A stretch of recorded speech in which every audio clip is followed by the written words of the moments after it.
Assalamualaikum warahmatullahi wabarakatuh. Izin Pak Wahyu, saya Aprima Syafrino ingin mempresentasikan materi UTS saya. UTS ini saya ambil 2 teori, 2 jurnal berkaitan dengan 1 agenda setting, priming, dan framing. Kedua, yaitu two-step flow. Judul yang berkaitan dengan teori tersebut saya mengambil isu tempo, antek George Soros ya, dan efek primingnya oleh influencer. Jadi beberapa waktu ini sedang hangat isu tempo yang ada kaitannya dengan George Soros ya. Jadi ini menganalisis tentang independensi tempo, kemudian priming influence ya, berdasarkan isu tersebut dan juga bagaimana influence tersebut dapat mempengaruhi masyarakat. Jadi Tempo memang sebuah arus utama, media arus utama yang sangat kritis terhadap masyarakat ya, dan menjadi sebuah media yang diambil beritanya oleh kalangan oposan atau oposisi ya, yang tidak menyukai pemerintahan Prabowo Gibran. Dan memang Tempo ini sangat berasa the watchdog-nya ya. Memang media massa yang paling terasa the watchdog itu adalah Tempo. Dan memang Tempo ini sangat mengawasi kebijakan publik dan memang sangat mempengaruhi wacana masyarakat ya. Dan Tempo juga memiliki kredibilitas dan independensi yang dapat dipercaya oleh masyarakat. Oleh karena itu memang Tempo dapat dijadikan sebagai arus utama oleh masyarakat. Nah, berkaitan dengan isu Tempo antek George Soros ya, ini sedang hangat. Sebenarnya siapa sih George Soros ini? George Soros ini memang triliuner ya, berasal dari agamanya Yahudi, dan para tokoh nasional, para pakar ekonomi ya, menganggap bahwa George Soros ini biang keroknya krisis moneter pada tahun 1998, atau memang beliau ini sering diduga sebagai orang yang terlibat untuk sebagai kemunduran kemajuannya negara ya. Tentu dengan kaitannya George Soros dengan Tempo ya, ini berkaitan dengan medianya Tempo, bahwa tentu isi pemberitaan Tempo menjadi tidak kredibel, menjadi tidak independen lagi karena ada kepentingan George Soros di belakang ya. Jadi dipertanyakanlah bagaimana motivasi pemberitaannya Tempo dan independensi redaksinya gitu ya. Dan reaksi publik juga beragam, ada yang skeptis, ada yang meyakini bahwa memang Tempo ini adalah anteknya George Soros, dan juga ada yang menolak, masih mendukung bahwa Tempo ini memiliki kredibilitas, independensi pemberitaan ya. Dan berita Tempo antek George Soros ini merupakan tuduhan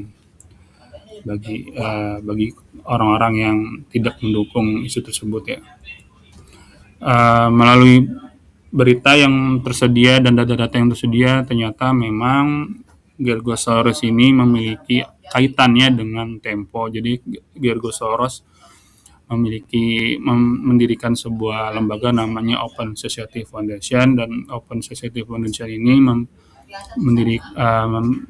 memberikan dana atau juga mendirikan sebuah lembaga pendanaan bernama Media Development Investment Fund.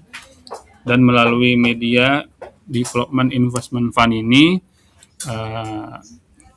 George Soros atau media ini memberikan pendanaan kepada anak perusahaan Tempo, namanya PT Info Media Digital. PT Info Media Digital ini memang mengelola platform digital Tempo, yaitu Tempo.co, Tempo TV, Tempo Data Science. Dan independensi media massa ini ya, ini merupakan kaitannya erat dengan teori dari agenda setting itu, yaitu agenda building.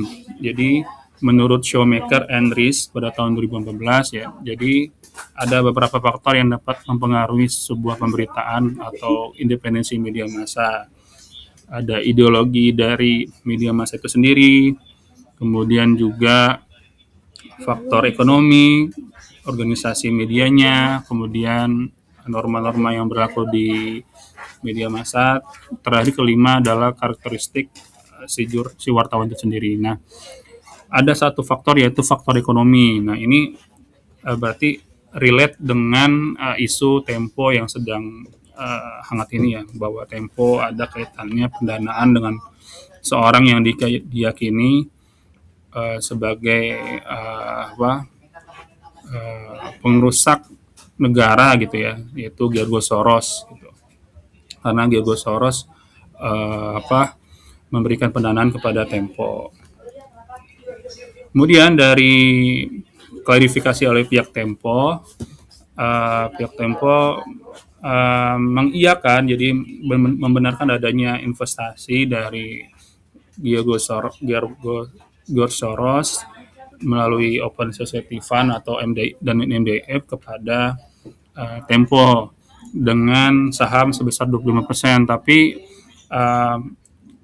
klarifikasi dan argumentasi dari Tempo menyangkal bahwa itu tidak berkaitan dengan kredibilitas ya. Jadi pihak Tempo tetap meyakinkan kepada masyarakat, meyakini dan memberikan argumen bahwa pihak Tempo tetap menekankan independensi redaksional dan etika jurnalistik ya. Jadi tetap transparan dan juga pemberitaannya itu berdasarkan verifikasi, bukan agenda asing. Jadi tidak ada kepentingan George Soros dalam pemberitaan Tempo.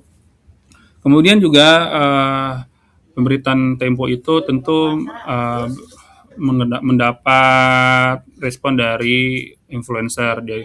Nah, respon para influencer ini berkaitan erat dengan teori efek framing ya. Jadi efek framing ini ada dua, yaitu bagi orang yang pengetahuannya rendah itu lebih rentan untuk menerima langsung framing isi dari media massa. Untuk yang berpengetahuan tinggi cenderung untuk kritis ya. Nah, salah satu yang kritis adalah seorang influencer bernama Ahmad Alimuddin. Saya mengkategorikan Ahmad Alimuddin ini sebagai orang yang berpengetahuan tinggi sehingga beliau cenderung kritis ya. Jadi cenderung kritis terhadap pemberitaan media, termasuk pemberitaan media Tempo ya.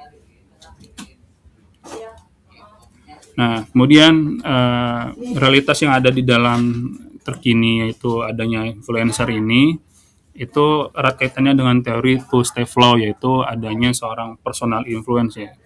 Jadi menurut Katz and Lazarsford ini, personal influence ini itu sangat bisa mempengaruhi persepsi masyarakat ya. Dan memang di dalam realitas sekarang ada seorang influencer yang dapat mempengaruhi persepsi masyarakat. Jadi berita yang di-sharekan oleh media massa termasuk Tempo diulas oleh seorang influencer dan influencer memberikan argumentasinya.